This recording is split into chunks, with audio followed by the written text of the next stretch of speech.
Welcome to our guide on how to send multiple pictures on WhatsApp web group using your PC with the latest update. WhatsApp has introduced a new feature that allows you to share multiple images within group chats seamlessly. Let's go through the steps together. Step 1. Start by opening WhatsApp web on your PC. Make sure to log into your account to access your groups and conversations. Step 2.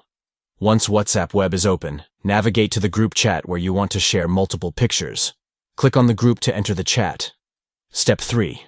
Look for the plus icon within the chat interface and click on it. Select Photos and Videos from the options presented. Step 4. Choose the photos you wish to share with the group by clicking on them.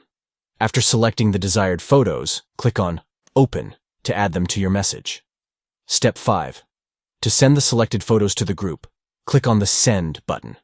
The images will be shared with all the members of the group. By following these straightforward steps, you can easily send multiple pictures on WhatsApp web group using your PC.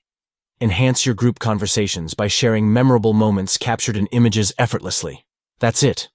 You have now learned how to send multiple pictures on WhatsApp web group using your PC.